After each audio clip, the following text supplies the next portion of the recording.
দেখেন কিভাবে বরফ জমে জমে আছে, দেখছেন?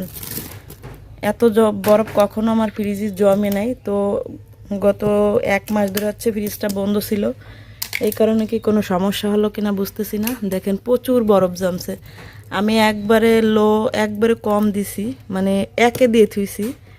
ওই যে ওই টাইমটা হচ্ছে একে দিয়ে রাখছি, তারপরেও এত বরফ জমছে। এইগুলো হচ্ছে আমি এখন পরিষ্কার করব। হ্যালো বন্ধুরা, আসসালামু আলাইকুম। কেমন আছেন সবাই? আশা করছি সবাই ভালো আছেন। আলহামদুলিল্লাহ, আমরাও খুব ভালো আছি। তো বন্ধুরা, এই যে দেখেন সকাল সকাল পাট শাক নিয়ে বসে গেছি। এখন হচ্ছে আমি পাট শাক বাছবো। এতগুলো বাছিছি, আরও এখনও রয়েছে। এই যে, তো আজকে হচ্ছে আমি পাট শাক ভাজি করব, আর হচ্ছে মুরগির মাংস আছে রান্না, ওটাই হবে। তো সাথে থাকুন, দেখতে থাকুন সারাদিন কি করি না করি। তো বন্ধুরা, এই যে দেখেন শাক ধুয়ে রেডি করে রাখছি। আর এই যে হচ্ছে বোম্বাই মরিচ কুচি করে দিচ্ছি, আর হচ্ছে কাঁচা মরিচ দিচ্ছি 2-1টা। আর এই যে হচ্ছে এদিকে পেঁয়াজ রসুন ভাজতে দিয়ে দিচ্ছি। এই পেঁয়াজ রসুন ভাজা হয়ে গেলে তারপর হচ্ছে শাকটা ঢেলে দিব। আর এদিকে হচ্ছে যে গতকালকে মুরগির মাংস আনছিলাম, সেই মাংস তরকারি রয়েছে কিছুটা। তো আজকে সকালে এটাই হবে রান্না বাড়া।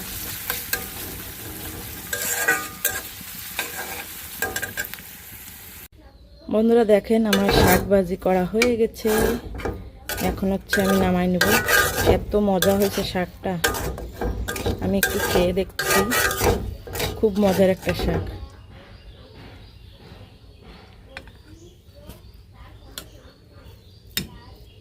অনেক সুন্দর হয়েছে, একটু খেয়ে দেখি।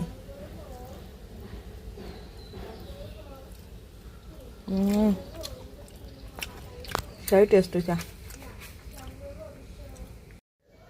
তো অবশেষে আমি চলে আসলাম বিছনা গুছাতে। রান্নাবাড়া কমপ্লিট সকালের। এখন হচ্ছে রাইসা সিপাত ঘুম থেকে উঠছে, ওদেরকে ঘুম থেকে উঠাইয়ে তারপর হচ্ছে আমি এখন বিছনাটা গুছাই নিচ্ছি। তো দেখেন পর্দা সরিয়ে তারপর হচ্ছে জানলা খুলে দিচ্ছি সবগুলো। আর বাইরে কি আলো! আর ওদিকে দেখেন সিপায়াতের বাবা গাড়ি পরিষ্কার করতেছে, কারণ ওর হচ্ছে সকাল 8টার সময় হচ্ছে ডিউটি আছে। এই কারণে ঘুম থেকে উঠেই আগে গাড়ি পরিষ্কার করতে চলে গেছে। আর আমি হচ্ছে এদিকে বিছনা গুছাই নিচ্ছি, জানলাগুলো খুলে দিচ্ছি। তো দেখেন এদিকে হচ্ছে ড্রেসিং টেবিল পরে সিফায়াত অনেক খেলনা রাখছে। আর এদিকে হচ্ছে আমার বিছনাটা গুছানো কমপ্লিট। খুব সুন্দর করে অফ ক্যামেরায় করে নিলাম। তো এদিকে সিফায়াতের বাবার এখনও গাড়ি পরিষ্কার করা হয় নাই। সিফায়াতের বাবা এখন গাড়িরে শ্যাম্পু দিয়ে ভালো করে পরিষ্কার করতেছে। আর এইসব গাড়ি পরিষ্কার করতে অনেক সময় লাগে। তো গাড়ি পরিষ্কার হয়ে গেলে ও চলে যাবে খাওয়া দাওয়া করে। বন্ধুরা, এখন হচ্ছে আমি ফ্রিজটারে পরিষ্কার করব, কারণ ফ্রিজটা চালু করার পর অনেক বরফ জমে গেছে। তো হঠাৎ করে বরফ জমলো বুঝতে পারতেছি না, এই জন্য এখন পরিষ্কার করব। দেখেন কিভাবে বরফ জমে জমে আছে, দেখছেন? এত বরফ কখনো আমার ফ্রিজে জমে নাই। তো গত 1 মাস ধরে হচ্ছে ফ্রিজটা বন্ধ ছিল, এই কারণে কি কোনো সমস্যা হলো কিনা বুঝতেছি না। দেখেন প্রচুর বরফ জমছে। আমি একবারে কম দিছি, মানে একে দিয়ে থুইছি। ওই ওই টাইমটা হচ্ছে একে দিয়ে রাখছি, তারপরেও এত বরফ জমছে। এইগুলো হচ্ছে আমি এখন পরিষ্কার করব। দেখি পরিষ্কার করার পরে আবার এরকমের হয় কিনা। প্রচুর বরফ, প্রচুর। দেখছেন কি পরিমাণ বরফ জমছে। তো এখন হচ্ছে সব বের করব আমি। দেখছেন কি অবস্থা! এত বরফ কখনোই আমার ফ্রিজে জমে নাই। তো 1 মাস হচ্ছে ফ্রিজটা বন্ধ ছিল, এই কারণে মনে হচ্ছে কোনো সমস্যা দেখা দিচ্ছে। এই কারণে এত বরফ জমতে একবারে লোতে দিছি, মানে 2তে দিছি, তারপরে আবার এত বরফ জমে। তো এখন এটা পরিষ্কার করব, বরফগুলো ফেলে দিব। আর এই যে হচ্ছে সব বের করে রাখছি এখানে। তো বন্ধুরা দেখেন, ফ্রিজ পরিষ্কার করা হয়ে গেছে। এই যে এখন সব কিছু আমি সুন্দর করে সাজিয়ে সাজিয়ে রেখে দিচ্ছি। আর এইটা হচ্ছে ডিশের ভিতরে রাখছি, কারণ এখন যদি এইখানে রাখি বরফ গলে গলে এইখানে মেখে যাবে। এই কারণে হচ্ছে আমি এই ডিশের ভিতরে রাখছি।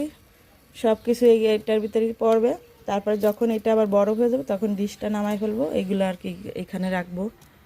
তো এই জন্য হচ্ছে এইভাবে রাখছি।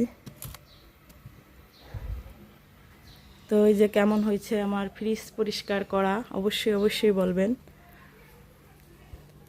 আর এটা হচ্ছে নর্মালটা ওই যে পরিষ্কার করে সুন্দর করে রেখে দিছি। এই যে, তো ফ্রিজ পরিষ্কার করা শেষ। তো বন্ধুরা দেখেন এখন হচ্ছে দুপুর 12টা বাজে। এখন হচ্ছে আমি দুপুরে রান্না করতে চলে আসলাম, কারণ সকালে শুধু শাক ভাজি করছি, এখন দুপুরে রান্না করতে চলে আসলাম। আর দুপুরে রান্না করব হচ্ছে ডাঁটা শাক ভাজি, আর হচ্ছে ডাঁটা দিয়ে আলু দিয়ে তেলাপিয়া মাছ দিয়ে ঝোল রান্না করব।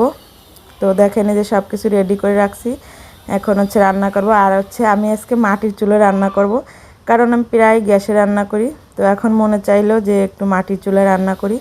তো দেখেন মাটির চুলায় রান্না করতেছি, আর মাটির চুলায় রান্না করতে আমার খুবই ভালো লাগে। আজকে আমি সবসময় গ্যাসে রান্না করি, আজকে হচ্ছে মাটির চুলায় রান্না করতেছি। আর মাটির চুলায় রান্নাটা কিন্তু অনেক মজার একটা রান্না, খুব ভালো লাগে মাটির চুলায় রান্না করলে। আপনাদের ভাইয়া তো অনেক পছন্দ করে মাটির চুলায় রান্না, গ্যাসের চুলায় রান্না একটু মজা লাগে না।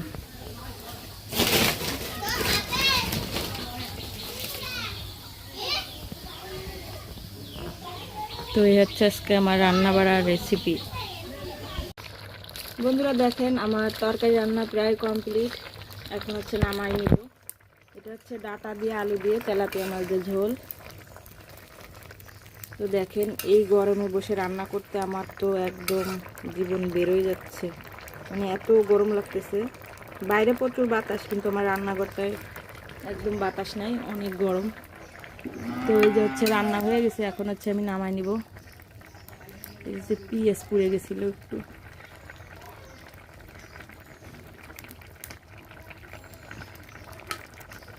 তো দেখেন আমার রান্নাটা হয়ে গেছে, মাটির চুলায় তরকারি রান্না, ডাঁটা দিয়ে মাছ দিয়ে ঝোল রান্না। প্রচুর গরম, চুলায় রান্না করতে আসলে গরম একবারে শেষ। তো দেখেন অবশেষে তরকারিটা নামিয়ে নিলাম, আর দেখতে তো অনেক সুন্দর লাগতেছে, কালারটা খুব সুন্দর হয়েছে। তো বন্ধুরা আমার এই ছোট্ট ভিডিওটা আপনাদের কাছে কেমন লাগছে অবশ্যই কমেন্টে জানাবেন। আর যদি ভালো লেগে থাকে তাহলে লাইক, কমেন্ট, শেয়ার এবং সাবস্ক্রাইব করে আমার পাশে থাকবেন। আল্লাহ হাফেজ।